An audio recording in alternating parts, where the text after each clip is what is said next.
Vous êtes sur Congo Buzz Télévision et vous regardez votre magazine Tribune Presse, une émission de débat entre acteurs politiques et parfois entre journalistes. Aujourd'hui, nous allons revenir autour des trois principaux sujets d'actualité. D'abord, l'affaire Congo Central.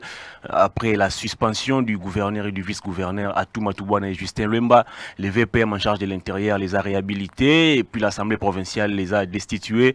Et il y a une sorte de tension dans la province du Congo Central. On va essayer d'en parler au cours de cette émission. Puis on va aussi prendre la question de l'Union européenne qui exige le maintien des sanctions contre les personnalités du FCC proches de Joseph Kabila. Ils ont été sanctionnés. Les sanctions ont été à titre individuel. Malgré les appels à l'assouplissement de ces sanctions de part et d'autre, l'Union européenne, quant à elle, reste catégorique et elle veut que ces sanctions soient maintenues. Puis on va chuter avec la question sécuritaire à Beni. Les larmes continuent d'écouler dans cette partie de la République démocratique du Congo. On tue la population. Ils ne savent pas envoyer leurs enfants à l'école, ils n'ont pas de quoi vivre, ils passent nuit à la belle étoile depuis un moment, on dénombre plusieurs morts. Cette question va aussi concerner cette émission. Et pour en parler, nous recevons sur ces plateaux deux juristes. Le premier est à sa première participation à cette émission, Maître Eddy Kantabilenga, avocat au barreau de Kinshasa-Gombe, mais aussi analyste politique. Maître, bonjour et bienvenue. Merci, bonjour. Comment allez-vous? Très bien. Une première participation à cette émission. Je crois que ce n'est pas la dernière, c'est seulement la première. C'est tout un début. Nous serons permanents s'il y a une invitation qui nous est adressée. Voilà, en face de vous, vous recevez un habitué de cette émission. Lui n'est plus à présenter. Il est journaliste, il est aussi juriste, analyste politique. Maître Christian Bossembe, bienvenue. Salut Hervé, merci. Comment allez-vous? Je vais très bien, bon rétablissement, vous étiez malade. Merci beaucoup. D'accord. Sinon, Congo Bell, ça va? Très bien, on se bat, on est en train de s'aligner, de s'affirmer aussi. Quoique certaines structures nous refusent maintenant l'information, ce qui est notre travail. Je suis sidéré, c'est ici l'occasion de le dire. Le bureau de la communication du président de la République a fait une liste comptant les journalistes, disons les médias. Et malheureusement, nous, on n'a pas été cités. Pas pourtant, si vous allez dans les guichets, vous allez vous rendre compte que nous avons tous les papiers qu'il faut. Donc, on est un média aligné. Et malheureusement, on n'a pas été sélectionné. Par contre, d'autres qui n'ont pas de studios, qui n'ont pas de matériel, qui n'ont rien du tout, ont été sélectionnés. Alors, je ne comprends toujours pas la logique. Et notre profession nous exige d'avoir l'information. Sinon, nous racontons du n'importe quoi. Et quand on vous refuse l'accès à l'information, c'est une violation terrible. Est-ce que vous avez eu le temps d'avoir aussi les sons des cloches du directeur de la presse présidentielle pour savoir un peu les raisons de cette non-invitation? Je n'en ai pas besoin parce que le problème, ce n'est pas qu'on sache pourquoi il ne l'a pas fait. Non, l'information doit être ouverte. À la presse, on laisse la possibilité à tout le monde de venir prendre l'information. Vous ne sélectionnez pas les médias, auquel cas ça devient autre chose. Vous ne sélectionnez pas les médias, vous laissez l'ouverture à tout le monde. Parce que sinon, quand on veut venir, on veut interviewer quelqu'un ou même avoir l'image, on vous dit non, écoute, vous n'avez pas de carte d'invitation. Je trouve ça simplement maladroit.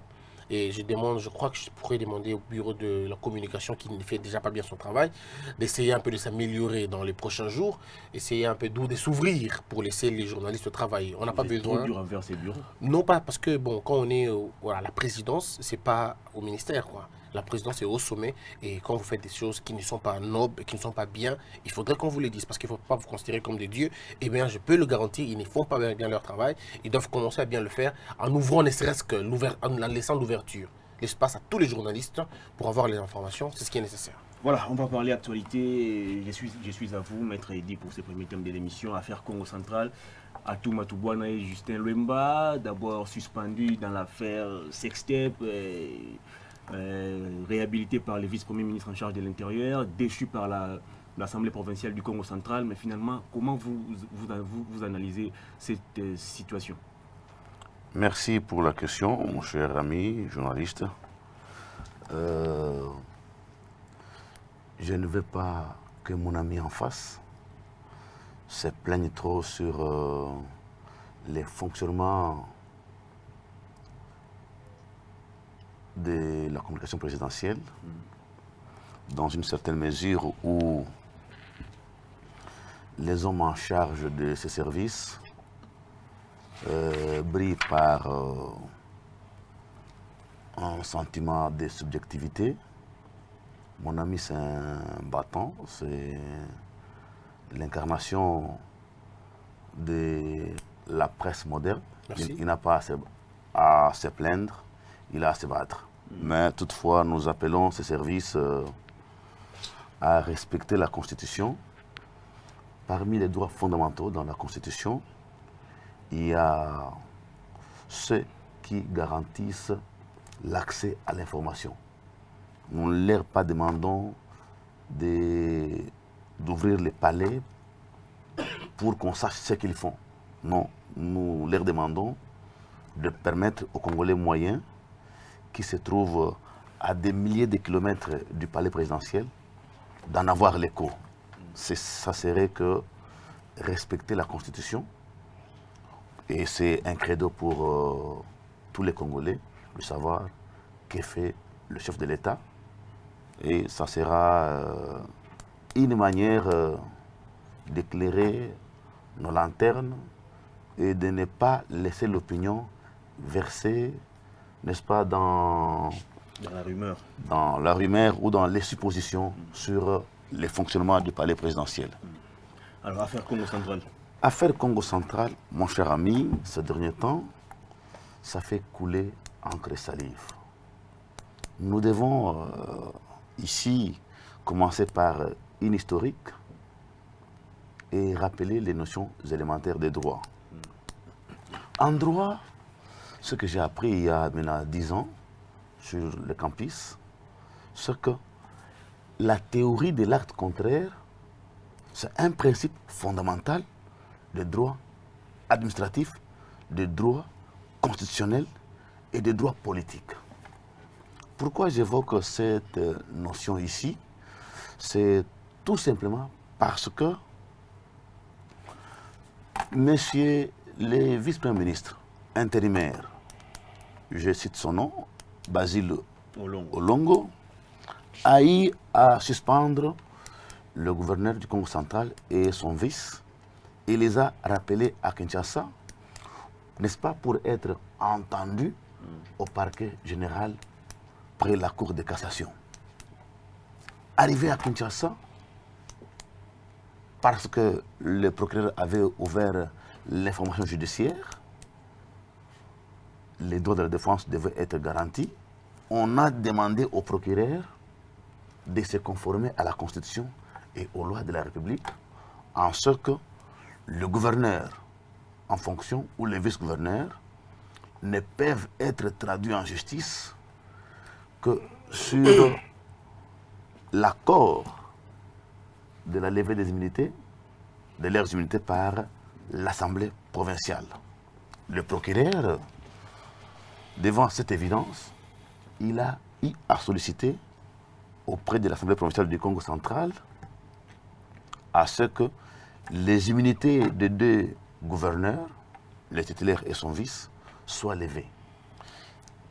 À l'époque, comme toujours, votre famille politique, le FCC, ou la famille politique qui regorge des inciviques. Ah, vous estimez que les FCC regorgent des inciviques? Des inciviques, a fait une mission officielle pour aller surveiller les votes des députés provinciaux. Lors du vote, les députés ont rejeté le réquisitoire du ministère public, du procureur, pour que ces deux individus ne soient pas poursuivis dans ce qu'on leur reproche ou ce que l'opinion leur reprocherait. La conséquence logique de ce vote, c'était qu'ils sont suspendus pour être entendus. On revient à la procédure normale. Et que ces députés-là estiment qu'on ne peut pas juger leurs frères sur ce qu'on leur reproche. La conséquence, d'ailleurs, le vice-premier ministre Kankonde est revenu tard, il dormait. Il pouvait, aussitôt que le député ait rejeté le réquisitoire du ministère public, réhabiliter les messieurs. C'est ça ce qu'on appelle la théorie de l'acte contraire. Comme c'était une suspension par le même ministère, c'est le même ministère qui devrait les réhabiliter lorsque le réquisitoire a été rejeté. Mais pourquoi nous disons qu'il y a des inciviques? Parce que la parole va tourner. Pourquoi merci, je vais citer. Pourquoi nous disons que cette femme politique regorge des inciviques, des hommes très zélés, des hommes qui s'estiment au-delà de nos lois. L'article 1er de la Constitution dit que tout le monde a l'obligation de se soumettre aux lois. Si dans cette République, il y a des messieurs, parce qu'ils appartiennent à un camp politique, qui s'estiment au-delà des lois, ils n'ont pas droit de citer chez nous. Ils doivent aller vivre ailleurs. S'ils peuvent aller vivre à Tundakati, libre choix à eux. Puisqu'on ne peut pas s'estimer ici que le vice-premier ministre ait réhabilité un gouverneur dont l'Assemblée provinciale a refusé les poursuites judiciaires, que des inciviques au sein de l'Assemblée nationale s'estiment en droit d'attaquer le vice-premier ministre. Et que par aventure, les vieillards qui dorment à la primature osent se comporter non pas comme un homme d'État, chef d'une institution, chef de l'exécutif national, chef du gouvernement, parce qu'au niveau de l'exécutif, c'est le chef de l'État qui est le chef de l'exécutif, puisque nous avons l'exécutif bicéphale. Ce monsieur-là, il se réveille là à la primature sans se préoccuper des affaires de l'État. Ilunkamba, pour ne pas le citer. Il se réveille et il demande au VPM de lui donner des explications sur la réhabilitation parce qu'il estime que ces deux inciviques, Tezolo ou Adrien Poba, s'illustrent comme des gamins qui viennent au Parlement. Comme le disait aussi à l'époque mon ami, le Parlement n'est pas l'école maternelle où on vient pour applaudir. C'est le lieu où on doit faire fonctionner non seulement la présence physique en tant qu'être, mais l'esprit au service de la nation. Ce monsieur ouvre à entendre la presse une demande d'explication à l'égard du Premier ministre. Il se comporte comme un cadre du FCC. Ici, je l'interpelle. Merci. Maître Christian Bossembe, je suis à vous. Vous avez longtemps décrié les comportements du FCC. Vous avez longtemps considéré les FCC comme un conglomérat des inciviques, comme l'a si bien dit ici Maître Yedi. Finalement, les FCC, cette fois, ils s'est indigné par rapport à la réhabilitation. Venu avec ce qu'ils ont amené ici au Congo. Gouverneur du Congo c'est central. M. Mouzé Laurent de Maître Yedi, c'est moi qui ai la qui les parole. avait appelés conglomérat d'aventuriers. S'il vous plaît. Les FCC est indigné par rapport à la réhabilitation du gouverneur et vice-gouverneur du Congo central. Pendant ce temps, les premiers ministres demandent des explications au vice-premier ministre en charge de l'Intérieur sur les pourquoi de la réhabilitation de ces deux messieurs. Finalement, jusqu'où ira cette affaire Matoubouana et comment il s'appelle Louemba Justin?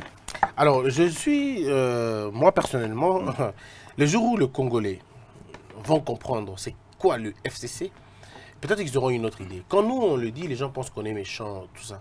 Le FCC, c'est l'AFDEL. Donc, ils se comportent comme des militaires et leur général, c'est M. Kabila. C'est comme ça qu'ils se comportent. Tous, ils n'ont pas de grades. Ils sont généralement des caporaux et ils doivent faire allégeance à les communiqués où les FCC s'est indigné de la réhabilitation n'a pas été signé par Kabila, malheureusement. Le FCC ne peut pas s'indigner. Le FCC n'est pas s'indigner parce que le FCC, c'est l'indignation elle-même. On ne peut pas dire aujourd'hui que le FCC s'indigne. Regardez, ils sont majoritaires à l'Assemblée nationale, provinciale. Ils sont majoritaires à l'Assemblée provinciale. Pourquoi ils n'ont pas démis tout de suite le gouverneur de ses fonctions? Qui ont empêché au procureur général de se saisir du dossier? C'est eux. Le procureur avait demandé qu'on puisse lui laisser la possibilité d'appeler M. Atou et de les entendre. C'est eux qui ont refusé. Qui ont protégé le gouverneur? Mais c'est encore l'Assemblée provinciale. Et donc aujourd'hui, il y a quand même des problèmes qui arrivent, ainsi de suite. Bon, vous savez comment ça se passe. Je peux vous le dire ici. Monsieur Atou et l'autre monsieur le gouverneur, mais pardon, le vice-gouverneur et le vice-gouverneur, Justin Louemba. Personne d'entre eux n'a été sanctionné au sein de son propre parti politique. Est-ce que vous imaginez l'hypocrisie comme ça? Les FCC avaient retiré sa confiance. Non, mais retirer sa confiance, ce n'est pas sanctionné. Pourquoi ils ne l'ont pas sanctionné? Qui nous disent la sanction était laquelle? Le retrait de la confiance n'est pas une sanction. C'est un constat. Ils ont fait simplement un constat. Le problème, c'est qu'ils sont d'abord hypocrites. Ça, c'est de un. De deux, moi, j'ai rencontré l'honorable Matezolo. Je l'ai rencontré pour essayer d'en savoir un peu plus. Son argumentaire, ce que monsieur le vice-premier ministre, en charge de l'Intérieur, serait le beau-père de M. Atou Matoubouana, parce que M. Atou Matoubouana aurait épousé, pas aurait, il a épousé la nièce du VPM. Et le VPM ne veut pas entendre raison. C'est maintenant une affaire familiale. Ce sont les propos de M. Batezolo. Et donc, si le VPM maintient monsieur là, c'est simplement parce qu'il serait son beau-père. Mais quand on essaie d'aller un peu plus loin, pour essayer un peu d'ouvrir un œil à ses pouvoirs, qui a sanctionné M. Matoubouana et qui l'a finalement lavé de tout ça? Quel est l'acte, la signification? Maître Eddy l'a si bien dit. Monsieur le vice-ministre de l'Intérieur ne pouvait rien faire d'autre. Rien faire d'autre parce que le délai était de 3 mois. Donc, que monsieur puisse réhabiliter ou pas, monsieur Atou, par la force de la loi, serait revenu gouverneur.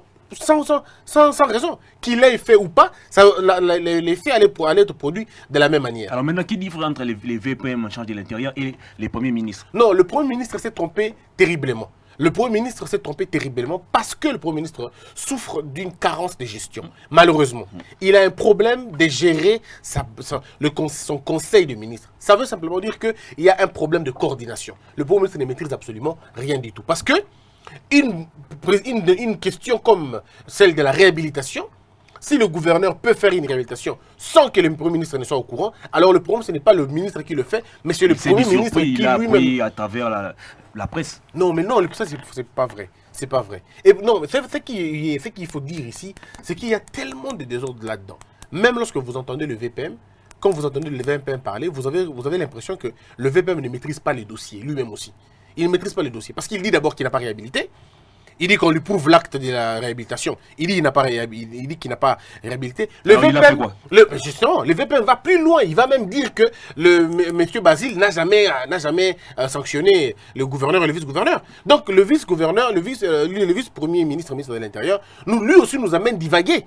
Donc ça prouve à suffisance qu'il y a un problème sérieux au sein d'abord du gouvernement. Et celui qui porte la responsabilité, c'est le Premier ministre. Mais lui, là, lorsqu'il va faire mal, c'est lorsque le Premier ministre se permet quand même d'écrire une demande, d'adresser une demande d'explication au vice-premier ministre sans en garder une copie.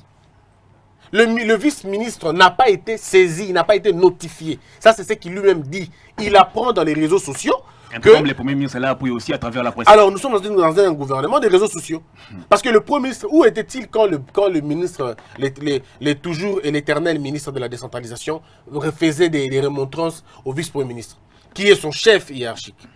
Où était le Premier ministre quand le ministre de la Justice s'adressait avec toute indélicatesse au ministre des Affaires foncières?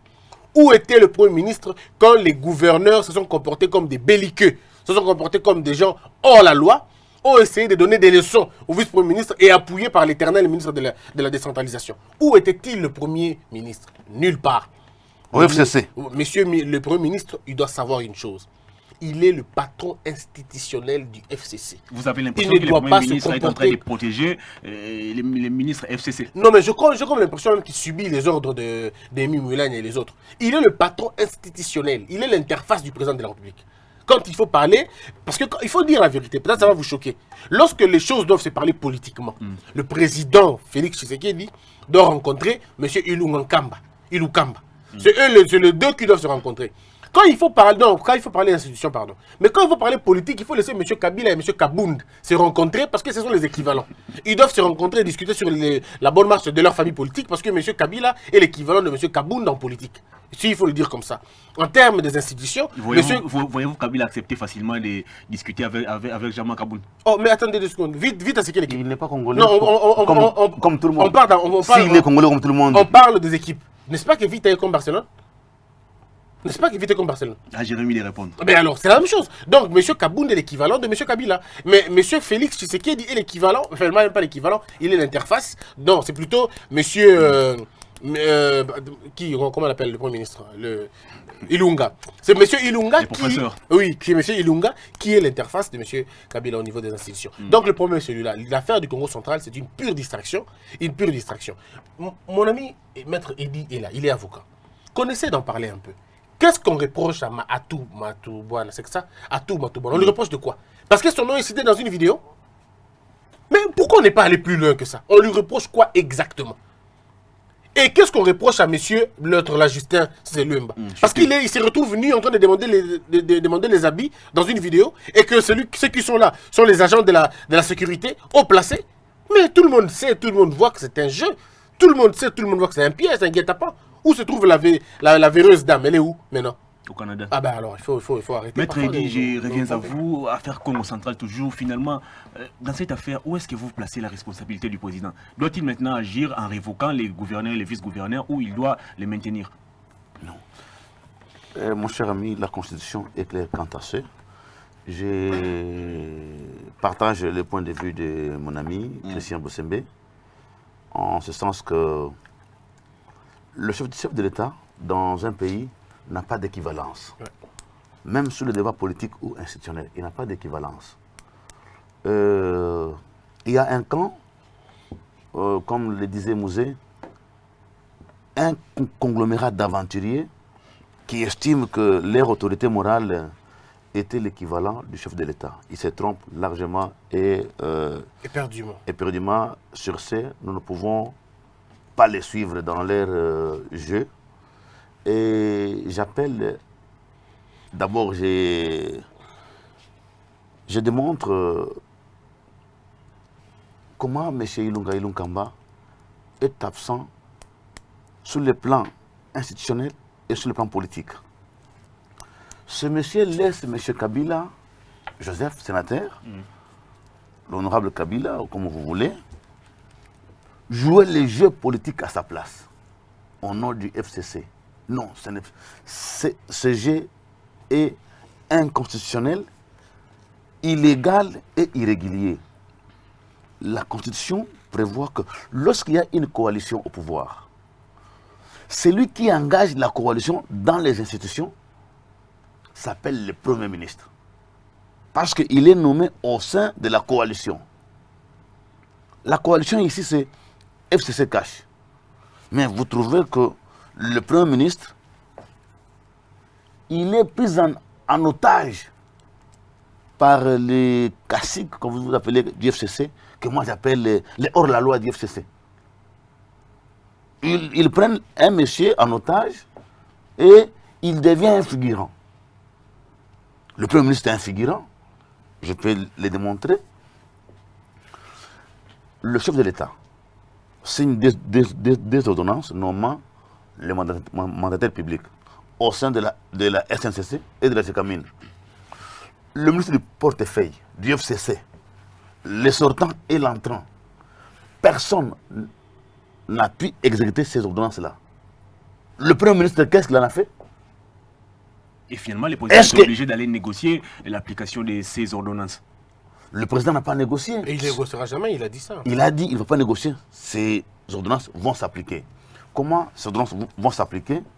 Ici, tout Congolais sérieux doit concourir à ce que ces actes soient appliqués, en ce sens que les DG de la GECAMIN et les comités, s'ils sont là aujourd'hui, après que les deux ordonnances aient été publiées au journal officiel, ils posent les actes irréguliers.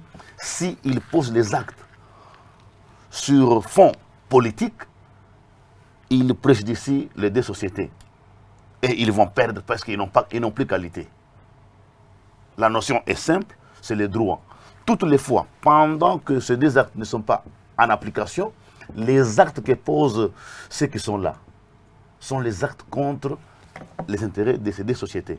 Et j'appelle les deux syndicats à ne plus laisser l'accès à ces deux comités du FCC diriger les deux entreprises. Ça, c'est l'application des ordonnances. Revenez à l'affaire de Atou Matoubouana. Atou Matoubouana. Le président doit-il On ne peut pas, j'en reviens, on ne peut pas prétendre d'échoir ou de mettre le gouverneur lorsque le vote n'a pas eu lieu au sein de l'hémicycle. Parce que le règlement d'ordre intérieur de l'Assemblée provinciale dispose que les plénières se tiennent au siège de l'hémicycle de l'Assemblée provinciale. Mais tel n'a pas été le cas. Il y a eu 24 citoyens qui se sont déplacés pour aller siéger dans un hôtel. et de mettre le gouverneur. Vous voyez comment le FCC, par ses techniques et méthodes, démontre à la face du monde et à la nation que c'est des gens hors la loi. Votre propre règlement intérieur vous dit que les plénières se tiennent au sein de l'Assemblée provinciale, à son siège. Mais on a vu ça aussi en Ituri avec les cas du gouverneur Jean Bamani. Ceux qui démettent les gens là, ils viennent de quelle planète? Du FCC, de Kingarati, là où ils partent, n'est-ce pas, jurer devant l'autorité morale, fidélité, toi tu es Dieu le Père pour le Congo, et loyauté. Mon cher ami, cette décision est non seulement nulle, nulle et non avenue. C'est ça ce que dit la loi. Cette décision est nulle et non avenue. Maintenant, rapidement, en une minute. Lorsque nous devons parler république, nous devons d'abord nous comporter comme des républicains. Mon ami et moi, depuis la nuit des temps, nous nous comportons en vrais républicains dans ce pays et notre parcours peut bien l'illustrer. Nous sommes différents des autres catégories des gens qu'on retrouve à Kingarati, en train de gérer fidélité et consort. Mon cher ami, le VPM, il a deux systèmes de communication. Il y a la communication téléphonique, qui est un moyen de communication légale au sein du ministère de l'Intérieur. Lorsque le VPM ne prend pas l'acte pour communiquer au Premier ministre, il prend ce qu'on appelle le mesure de police. Okay? Il dit stop, stop. Stop plénière. Stop, stop. Rappel à Kinshasa, président du bureau, avec le bureau et le gouverneur. L'ordre en droit public ou en droit administratif, d'abord on l'exécute. On ne peut pas discuter avec l'ordre. Le jour où il se tient la plénière, après qu'on ait cassé les meubles par ces mêmes députés-là, du FCC, caché les meubles de l'Assemblée provinciale, le vice-premier ministre a fait un communiqué qui est arrivé. Ils se disent, nous nous passons de cet ordre, nous allons démettre le gouverneur. Est-ce que, au-delà de la loi, qui est le gage de nos libertés, peut-on voir un Atou Matouana souffrir parce que les gens ont violé la loi? Non, monsieur le gouverneur, vous avez, n'est-ce pas, la confiance de la République. La République, ça veut dire les lois du Congo, qui n'ont pas été ébranlées par le comportement de ces inciviques députés, soient-ils ou FCC. Nous vous soutenons à 100%, travailler conformément à la loi. Maintenant, à la pertinente question, je te parle. La question est pertinente. Le chef de l'État ne peut pas intervenir dans le fonctionnement des institutions provinciales. Il ne peut que soit dissoudre l'organe délibérant provincial ou l'exécutif en cas de crise. Et ici, le FCC est pris dans son propre jeu en ce qu'ils ont créé une crise artificielle au Congo central. Puisque vous quittez votre lieu de plénière, vous allez siéger ailleurs, vous démettez le gouverneur. Le gouverneur, il vient, il dit, il est gouverneur. Nous allons demander au chef de l'État, n'est-ce pas, d'appliquer la théorie ou la jurisprudence de la Kabylie, en ce que nous avions vu sous le ministre de l'Intérieur, Mbuyu Kabangu, sous Movasakani, on avait pris coutume de fermer les sièges des organes délibérants provinciaux. Alors, le chef de l'État n'a qu'à suspendre, n'a qu'à donner l'ordre au VPM de suspendre l'organe délibérant et laisser le gouverneur travailler. Voilà, Maître Christian Mossembe, je suis à vous pour les tout derniers tours de parole concernant ces premiers thèmes de l'émission. Finalement, question directe, selon vous, la solution à ces problèmes du Congo central doit passer par où? doit passer d'abord par la culture politique que nos députés n'ont pas, malheureusement. Vous savez, les désordres de la territoriale, c'est aussi la preuve que les gens n'ont pas la culture politique. Les gens ne veulent pas se surpasser. Les gens continuent à mener des guerres de palais au sein des assemblées provinciales. Et ce qui dénote finalement l'immaturité politique de nos gouvernants. C'est ça le grand problème aujourd'hui. Les gens n'arrivent pas encore à se démarquer de leur obédience militantisme ou des militants. Les gens agissent en militants au lieu d'agir en député, au lieu d'agir en honorable, au lieu d'agir en acteur politique. Où avez-vous vu dans le monde que l'on bouscule un premier, disons, un ministre de l'Intérieur? Pas n'importe lequel, c'est le ministre de l'Intérieur.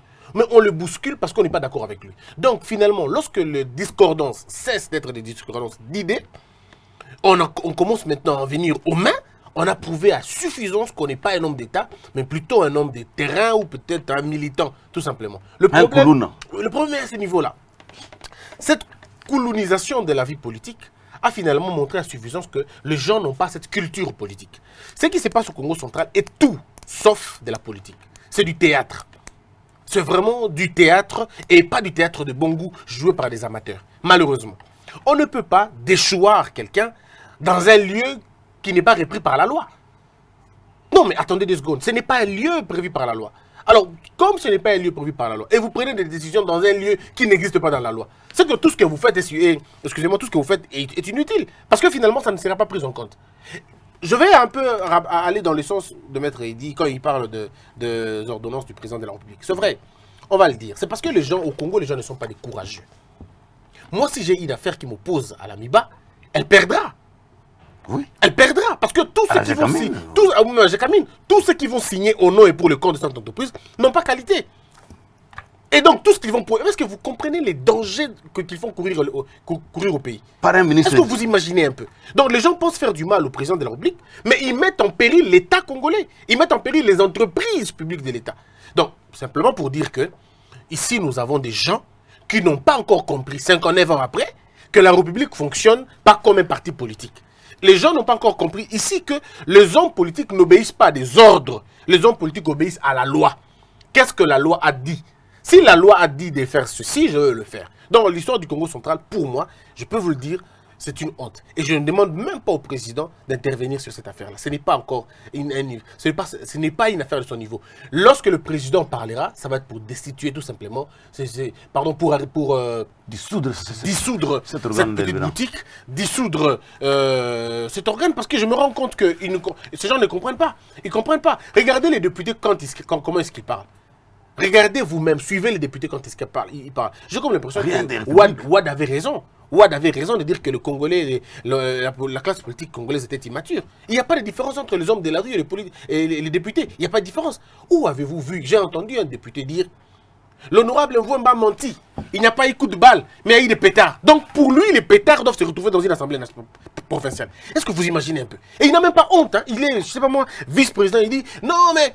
Non, qui a intenté à la vie de quelqu'un? Il y a eu seulement les pétards, on a seulement jeté les pétards. Donc pour le monsieur, il pense que l'Assemblée provinciale est un lieu où l'on fait des pétards. Donc il n'a pas encore cessé de jouer quand il était petit au pétard, il pense que maintenant il va le faire. Ils ont transformé les assemblées provinciales, le Parlement, en des lieux de tambourinage où les gens viennent faire le travail le plus facile au monde, c'est lever la main oui, baisser la main non, et tambouriner. C'est comme ça. C'est ça ce que moi j'appelle l'immaturité politique. Mais j'estime que le Premier ministre doit entendre raison. Il est temps d'agir comme un homme d'État. Le vice-premier ministre doit prendre le courage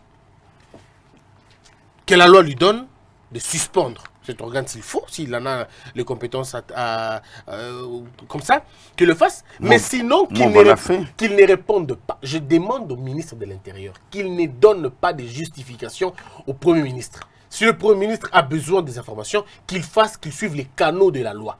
S'il le fait par les réseaux sociaux, eh bien que le ministre de l'Intérieur réserve une feuille de non-recevoir à cette tentative que moi je considère de belliqueuse. Voilà, vous gardez la parole pour ce deuxième thème de l'émission. On va parler de l'Union européenne qui exige que les sanctions infligées contre les proches de Kabila soient maintenues. Êtes-vous d'accord avec l'Union européenne? Mais vous êtes d'accord avec ça? Tout citoyen honnête est d'accord. Si tu veux, mon cher Hervé, Si vous voulez, excusez-moi, allons-y demander à ceux qui ont perdu des familles à Kamona Sampou. Allons-y demander à ceux qui ont perdu des familles à Yumbi. Allons-y demander à la famille de Rossi Chimanga. Allons-y demander à la famille de Chibea. Allons-y demander à la famille de toutes ces personnes qui ont retrouvé leur corps dans les fosses communes de Massina. Allons-y demander à 8 millions de morts à l'est du pays. Allons-y demander à aux familles de victimes au Congo. Ils vont vous dire qu'ils n'attendent que ça. Ces gens-là ont pris la justice congolaise dans leur poche. Ils ont instrumentalisé la justice. Ils l'ont séquestrée. Au Congo, ils vivaient comme des rois télé. Ils ne pouvaient rien faire. Avez-vous vu où, dans quel pays au monde, un ministre de l'Intérieur, candidat aux élections, et il circule avec les biens de l'État, le moyen de l'État, empêchant aux autres candidats de battre campagne contre lui? Il a même des généraux comme des conseillers en sécurité. Est-ce que tu peux t'imaginer? Aujourd'hui, M. Didier Ntumba, c'est clair aujourd'hui qu'il est du PPRD. Un général. Aujourd'hui, vous avez suivi le discours de M. Kalev, qui se réclame être le produit de M. Kabila. Est-ce que vous pouvez imaginer ça? Donc, c'est des gens qui avaient finalement détruit la République. Et ils marchaient en toute impunité. Est-ce que vous pouvez imaginer que quelqu'un dans un pays dise le président de la République n'est pas élu par le peuple, il a été nommé par M. Kabila. Donc, M. Kabila, c'est lui qui nomme les gens. Tandis qu'il est en train de faire un coup d'État constitutionnel et tout le monde est d'accord. Non, on a vécu dans un temps d'impunité outrée. L'heure est arrivée où ces gens doivent payer. Ils sont poursuivis pour 3 types de crimes, il faut le dire. Il y a les crimes électoraux, ils ont les crimes de sang et les crimes économiques. Où sont partis les 400 millions de dollars de Bukangalonzo? Où sont partis l'argent destiné à la CNSS? Où sont partis où est parti l'argent et la CNS? Où est parti l'argent de toutes les constructions des écoles, de santé et tout ça? Les 100 millions de la machine à voter avec Ornella. Les 15 milliards de dollars qui échappent toutes les années au Congo. Le rapport qui est le rapport de ce ministre de la Justice à l'époque, Luzolo Bambi. Mais attendez 2 secondes, ces gens-là doivent répondre. Où sont partis tout ce qui avait comme richesse au Congo? Est-ce que vous savez aujourd'hui, Maître Di va peut-être le dire, Onatra a été finalement détruit. Le patrimoine immobilier du pays, mais ont été délapidés. Mais ces gens-là, ils sont là encore en train de vivre.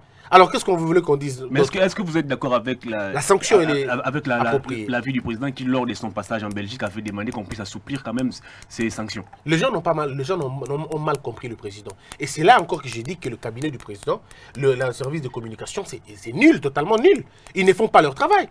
Le président n'a jamais dit qu'il fallait alléger les sanctions. Non, le président répondait à une question. Ce n'était pas le motif de sa visite.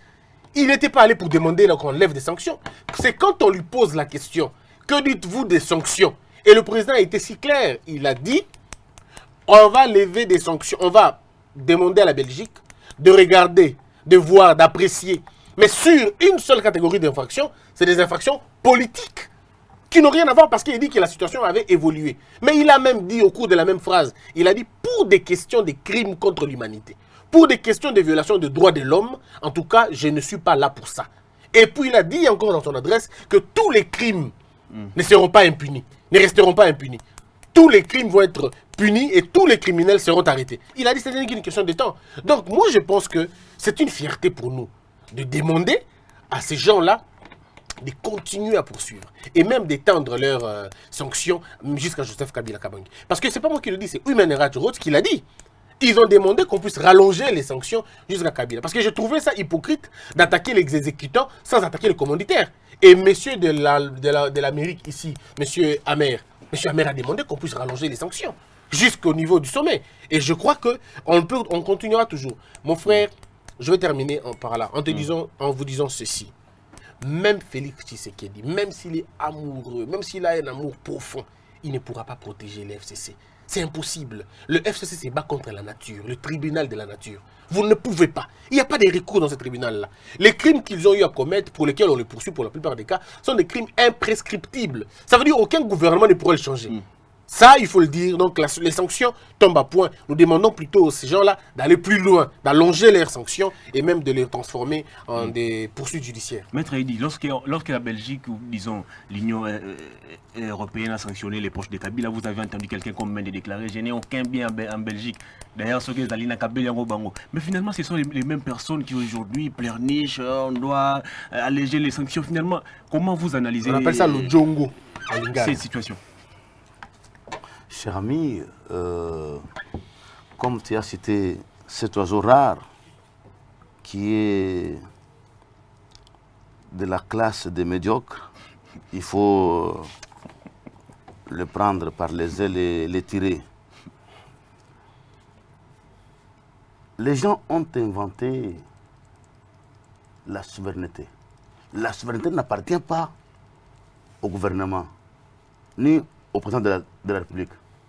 La Constitution, dans son article 5, dispose que la souveraineté appartient au peuple congolais. C'est nous, peuple, qui devions nous battre pour défendre la souveraineté. Et non cette classe de médiocres, comme disait l'ex-cardinal. Pour les sanctions de l'Union européenne, motif de fierté qu'on les maintienne ou motif d'indignation qu'on les lève ou qu'on dispense de ces gens, qu'on arrive à les revêtir de la robe blanche. Non, il n'en est pas question ici pour que nous, image de la jeunesse congolaise, puissions défendre les gens qui ont traîné la République dans les antivaleurs. Mon cher ami, nous devons être fiers lorsqu'on parle de démocratie. La démocratie qui est partie des États-Unis d'Amérique pour arriver dans ce Congo ne peut pas seulement être définie comme le pouvoir du peuple, pour les peuples, le pouvoir du peuple, par les peuples et pour les peuples. La démocratie, depuis les années 2000, même avant, est considérée comme une valeur universelle. Mais lorsque dans un pays donné, le Congo, à l'époque de la Kabylie, vous aviez des gens qui se battaient contre la démocratie, qui avaient naissance dans ce pays sous le régime Mobutu, au soir de la dictature. On avait dit plus jamais au Congo des dictateurs ou des dictatures. Le 24 avril. Depuis Mobutu. Aujourd'hui, vous avez quelques individus qui ont voulu qu'on revienne à l'époque révolue. Donc, qu'on installe un monarque et que nous, ici, citoyens républicains, nous puissions suivre leur ligne de conduite. Non. Lorsque la maison brûle chez les voisins, vous êtes en droit d'intervenir pour aller stopper le feu. Ce qu'a fait l'Union européenne, en ce que la démocratie c'est une valeur universelle, on ne peut pas l'étouffer au Congo parce que Mende doit défendre Kabila, ou parce que Shadari, ou Kalev, ou Didier Toumba, ou Tango Fort, un général d'armée doit défendre un chef de l'État et non défendre la République. Non.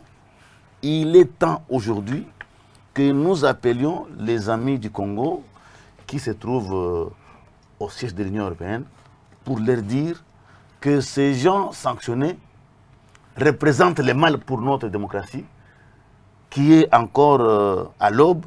Ils doivent rester sous les carcans des sanctions de l'Union européenne pour qu'ils se rendent à l'évidence qu'on ne peut pas prendre un peuple en otage parce que les amis du peuple vont intervenir. Ceux qui maintiennent les sanctions sont nos amis, les amis du Congo. Nous leur demandons, nous plaidons qu'on maintienne les sanctions sur tous ces hommes-là qui se sont comportés comme hors la loi. Les sanctions doivent être maintenues. Et d'ailleurs, je suis d'avis que mon ami m'ait mis la puce à l'oreille pour dire qu'on doit élargir maintenant les sanctions, oui. Ratisser l'âge, atteindre même le cerveau moteur.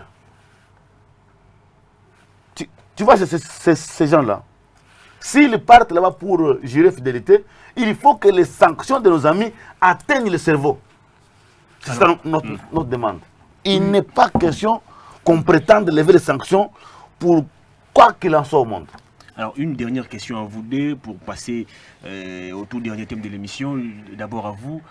Qu'est-ce que la République va gagner aujourd'hui si on maintient les sanctions contre les proches de Kabila? Et qu'est-ce que la République va perdre si on arrivait à lever ces sanctions? Si les sanctions sont maintenues, la démocratie va prospérer. C'est ce qu'on va gagner de plus cher. La République va prospérer en ce jeu démocratique. On aura à mettre de côté tous les inciviques qu'on a vus se comporter ça et là d'une manière qu'on a décriée. Parce que je dois t'illustrer. Dans ce pays, la justice congolaise a eu à réhabiliter deux gouverneurs, Jean-Claude Kazembe et Lomboto dans l'ex-Équateur. Chadar s'était opposé. Chadar s'est opposé à l'exécution de l'arrêt de la Cour constitutionnelle et il a appelé son ami Nang pour organiser les élections. Maintenant, un type comme celui-là, peut-il être une référence pour nous, ou bien pour la jeunesse, ou bien pour la République? Ce monsieur doit rester sous sanction et se reposer. Vous avez quelqu'un comme Mende qui avait interdit aux journalistes d'enquêter dans les dossiers Panama Papers? Non, on ne peut pas, dans ce pays, avoir les gens qui s'enrichissent sur le trésor et que nos amis n'aient pas les mots à dire. Non, non, on ne peut pas s'enrichir insolemment comme l'ancien Premier ministre. Tout le monde sait qu'il est venu pieds nus à la primature. Il est venu combler des dettes, même des pains, combler des dettes. Il en sort. Non, mais je te dis vrai. Il en sort empereur d'un empire immobilier. Il en sort millionnaire. Et nous sommes là en train d'acclamer, bon, Dieu a fait grâce pour lui. La même question, qu'est-ce que la République gagne si aujourd'hui on maintenait ces sanctions contre les proches de Kabila? Et qu'est-ce que la République va perdre si on arrivait à lever ces sanctions? Moi, je suis républicain et je pense à la République. Je pense que ce n'est pas bien que la communauté internationale sanctionne nos Congolais, disons nos frères, nos compatriotes, pour les choses qu'ils ont commises ici au pays. Je suis d'accord que ça ne se passe pas là-bas. Mais parce que nous n'avons pas une justice, parce que nous n'avons pas un appareil de justice sérieux, parce que les gens qui ont dirigé ce pays 18 ans se sont évertués à détruire l'appareil judiciaire, à museler les juges et à faire du droit qui doit être rendu, n'est-ce pas, à l'appareil judiciaire, mais que ça devienne finalement un droit politique. Alors moi, je me pose la question, donc on ne pouvait pas avancer. En ce moment, la seule alternative, c'est l'extérieur. Et si l'extérieur peut sanctionner sévèrement nos politiciens d'ici, moi je serais content. Qu'est-ce que nous gagnons? Mais nous gagnons un peu de tranquillité. Nous gagnons un peu de tranquillité. Vous savez, mon frère, vous savez que M. Mende et les autres disaient ici qu'ils n'avaient pas mal. Mais s'ils n'avaient pas mal, pourquoi est-ce qu'ils sont allés demander pardon là-bas? Parce qu'ils disaient qu'ils n'avaient pas mal. Nous, on n'a pas mal, ça ne nous concerne pas, on n'a pas mal, on est souverain. Non, vous êtes souverain seulement quand il faut martyriser les gens. Vous n'êtes pas souverain quand il faut curer vos caniveaux. Non, je crois que... Mais il faut maintenir les sanctions. Mais je demande à la communauté internationale de ne pas être hypocrite. Vous connaissez tous que ces hommes ont agi sous les ordres de quelqu'un. Attaquez cette personne-là. Arrêtez de nous distraire inutilement. Nous voulons que vous puissiez aller au-delà de cela. Moi, je ne parle pas des sanctions. Moi, je demande maintenant qu'on transforme les sanctions en poursuites judiciaires. Qu'on saisisse la Cour pénale internationale s'il s'agit des questions de crimes contre l'humanité ou d'organisations dans ce genre ou complicité quelconque, qu'on traduise ça là-bas. S'il y a des questions financières ou, je sais pas moi, des crimes économiques, que l'on saisisse des comptes en banque, tout simplement. Que l'on saisisse des comptes en banque, que l'on saisisse des maisons, même des maisons achetées dûment. Qu'on les arrête, qu'on les prenne. Parce qu'ici, regardez, le problème, c'est quoi? Qu'est-ce qui s'est passé avec Laurent? Qu'est-ce qui s'est passé avec Bongo, je crois, Bongo, et avec Mobutu? Comment ils ont fait pour geler le bien? Ça va apprendre à nos politiciens, quand ils volent, qu'ils construisent au pays. quand ils volent et ils vont construire ailleurs, vous êtes à la merci de ces gens-là. Alors ne venez pas nous parler des droits internationaux. Ne venez pas nous parler du droit international sur un dol. Ne venez pas nous parler du droit international sur la fraude. Comme vous avez volé, pillé vos pays, vous êtes allé construire à l'étranger. Quand c'est à l'étranger, ils s'effacent, ils prennent vos biens. Vous dites non, le droit international, le droit international. Est-ce que le produit que vous avez fait là, c'est bien?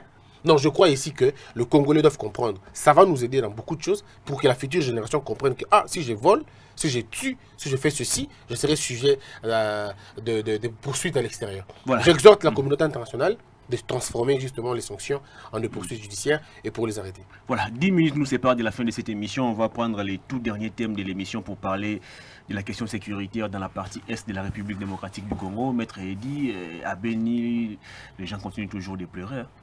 Est-ce que, d'après vous, cette guerre, est-ce qu'une question de la complicité interne ou l'affairisme de nos officiers? Comment vous analysez cette guerre d'une manière générale? Merci mon cher pour la question. Je commence d'abord par interpeller un député. Il s'appelle Moïse Nyarugabo. Il s'est illustré il y a peu en seul défenseur de Benyamulenge. Il a fait des points de presse, il s'est illustré, nous sommes tués. Mais on tue à Beni là-bas. Silence radio, hein? On tue à Beni. On ne le voit pas. Or, un député, la Constitution dit il a un mandat national. Il ne peut pas défendre sa tribu. On tue à Beni. Je vais entendre Moïse Nyarugabo prendre parole et défendre Beni. Il se tue. C'est des individus comme ça qui sont informés et qui sont les complices de ce qui se passe à l'Est. À l'Est, la vie est sacrée. Je demande au chef de l'État de pouvoir donner encore des moyens conséquents à nos forces armées et ses forces de sécurité pour, n'est-ce pas, traquer de manière indépendante ces inciviques et hors la loi de Adef Nalou. Et on parle de la complicité. Comment nos forces armées seront à mesure de traquer tous ces groupes armés alors qu'ils sont déjà infiltrés en interne? La question de la guerre de l'Est ou la théorie de l'Est, ce n'est pas une affaire nationale. C'est une affaire internationale.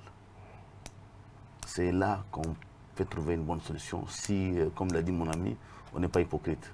Parce qu'il y a des complicités au niveau interne et externe. La question de Beni, quand Beni s'endeuille chaque jour, on en compte des morts. Mais si c'était un pays voisin, on aurait crié à un génocide. Parce que c'est inimaginable qu'on vise des citoyens paisibles qui vivent chez eux, qui sont des cultivateurs, qui n'ont rien à voir avec ni les minéraux, ni la politique, mais qu'on ait le temps d'aller décapiter avec des machettes.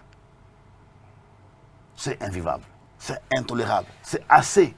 Le sang a trop coulé à Beni. Beni, c'est tout ce qui nous reste à ce qu'on soit appelé Congo. J'en appelle à la nation de prendre la conscience et la responsabilité devant l'histoire pour s'assumer. Sans Beni, nous ne serons plus Congo. Nous sommes Congo depuis l'époque belge parce que Beni nous appartient. Beni est Congo. Nous devons, parce que Beni est Congo, prioriser nos forces, prendre les dispositions utiles pour sécuriser Beni. Et nos compatriotes. Ils n'ont rien à voir avec la politique. Ils n'ont rien à voir avec les minéraux. Ils n'ont rien à voir avec tout ce que les autres trouvent de mieux à Beni. Qu'on leur laisse aller dans leurs champs, cultiver et se nourrir et attendre un lendemain meilleur. On a longtemps pointé Kabila comme étant complice de l'instabilité dans la partie est de la République démocratique du Congo. Kabila est parti, Fachi est là, mais malheureusement les sangs continuent toujours à couler. La guerre à l'Est, est-ce un problème lié à la politique ou un problème simplement militaire? Je ne sais pas si on aura assez de temps pour en parler, mais je vous présente un triangle qui se passe à l'est du pays. Voici les triangles liés comme ça. Au sommet du triangle, vous trouvez les impérialistes, ça veut dire les Américains, les Belges et les autres. ce sont eux qui sont à l'origine de ce qui se passe à l'est du pays. Voici les calculs. C'est que eux, ils ont besoin des téléphones, ils ont besoin de l'automobile, ils ont besoin de de leur épanouissement économique, suprématie, ainsi de suite. Et tout ce dont ils ont besoin, ils les trouvent à l'est du pays. Et ces gens ont besoin de trouver les gens. Ils ne pourront pas passer par chez nous parce que s'ils passent par la grande porte, ils seront obligés de payer les taxes, de payer les impôts. Ce qui va à la longue nous créer des matériels ici chez nous. On aura des usines, on sera beaucoup plus éveillés, on pourra protéger mieux nos richesses, on pourra très bien en profiter. Et eux, ils feront fausse affaire. Ces gens-là, c'est-à-dire les grandes firmes internationales, ils font des avantages de 200-400% au Congo. Parce qu'ils achètent 1 kilo de coltan à combien? Généralement à $2 ou à $3. Mais ils les revendent à combien? Ils les revendent à des milliers de dollars. Maintenant, pour faire main basse à vos richesses, qu'est-ce qu'ils ont besoin? Ils ont besoin de la main-d'œuvre, de la sous-traitance. Et la sous-traitance, depuis le temps, c'est l'Ouganda et le Rwanda. C'est comme ça que ça se passe. Ils ont besoin de Kagame, ils ont besoin De Museveni. de Museveni. Le 2. Alors, le 2 ne doivent pas venir comme un État qui agresse un autre. Ils doivent trouver des petits rebelles qu'ils envoient chez vous.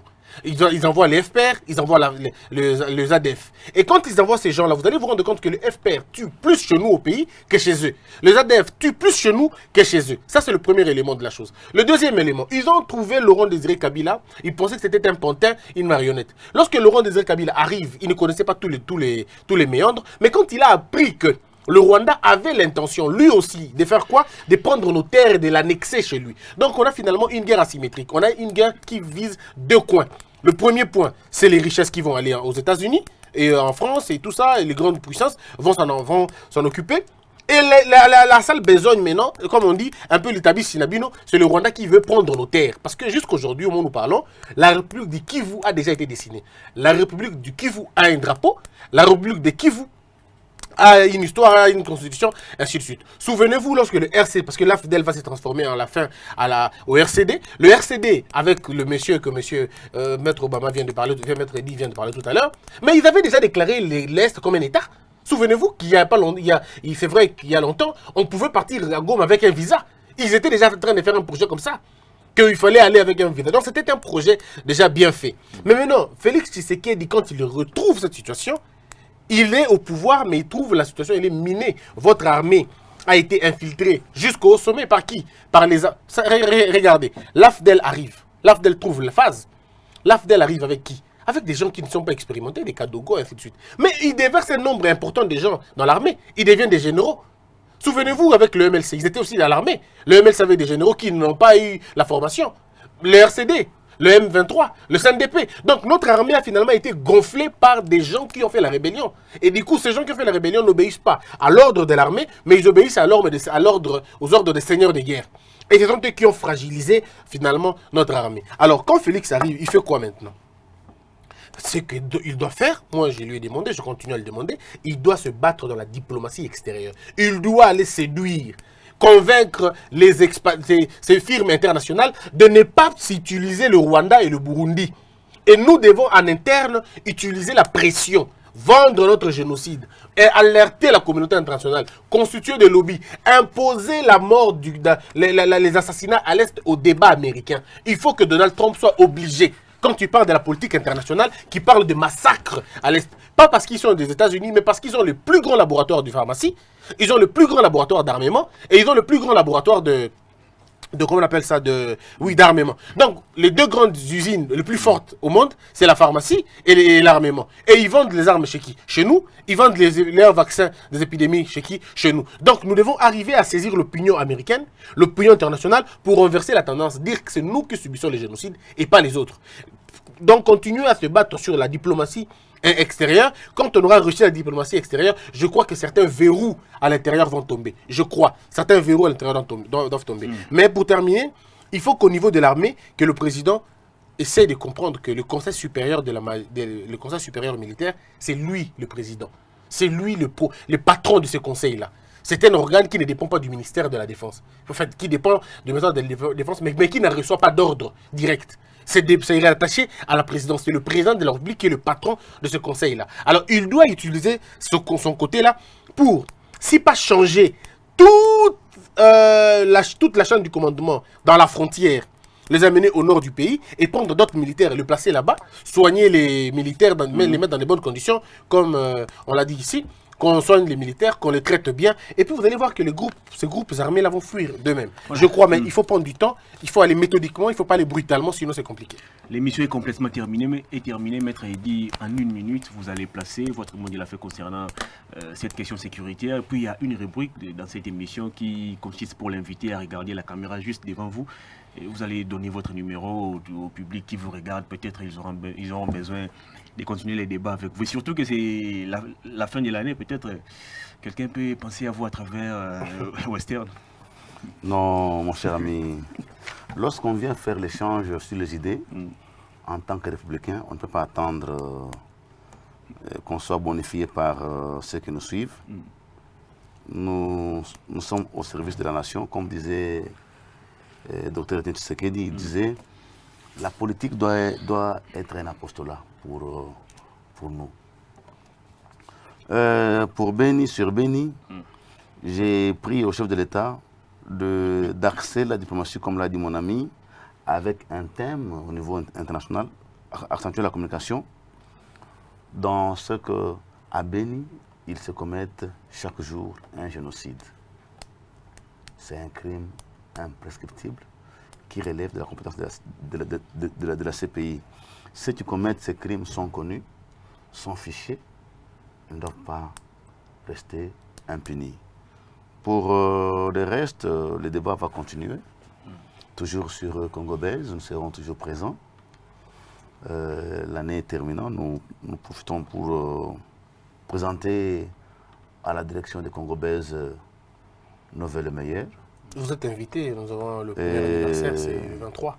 Et aussi d'avance, leur dire que ce qui n'a pas été bien fait cette année, l'année prochaine, nous espérons qu'avec la planification, ça ira pour le mieux. Quant aux Congolais qui nous suivent de partout le monde, nous leur demandons d'être mobilisés au service de la nation et nous pencher pour que la paix revienne à l'est du pays. Et au gouvernant, notamment au chef de l'État, de suivre par moments, de prendre les décisions risquées en relevant, comme il avait déjà demandé, tous les commandements de Béni et en nous remettant la direction des commandes congolais pour qu'ils sécurisent cette partie du territoire national, dans la mesure où les jeunes ne cessent de s'enrôler dans l'armée pour servir la cause du Congo. Voilà, vous êtes d'ailleurs un... Il n'a pas donné le numéro. Ah oui, j'avais oublié, vous n'avez pas donné votre numéro. Mon numéro, c'est Christian Bossembe. Vous, par contre, vous êtes un habitué déjà de cet exercice, et surtout que le 23 décembre, Congo Belge va totaliser une année. Un message à tous ces Congolais qui vous regardent. Oui, je demande par contre à nos amis qui sont à l'étranger, vous qui suivez Congo Belge depuis très longtemps, cette aventure a commencé un 23 décembre 2018, et aujourd'hui, ça va être finalement un an, jour pour jour. Merci, vous êtes nombreux, vous êtes 55 000 abonnés déjà. Donc au bout de 11 mois, nous avons pu convaincre plus de 49 000 personnes.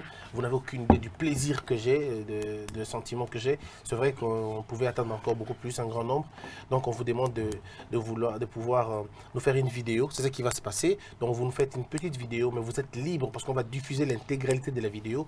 Dites-nous ce que vous voyez de bien, est-ce que vous nous voyez ce que vous voyez de mal.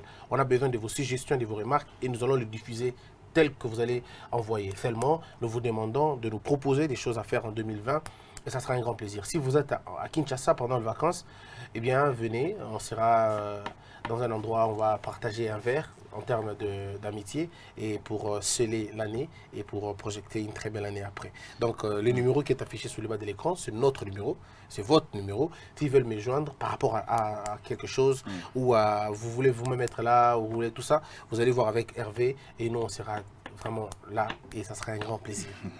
Fin de cette émission Tribune Presse qui a... Merci beaucoup à Eddy Kantabilenga. Maître Eddy Kantabilenga pour la toute première fois. Maître, merci. Il faut ajouter avocat au barreau métropolitain de Kinshasa. J'essaierai d'être présent sur le Congo Belge. Merci beaucoup.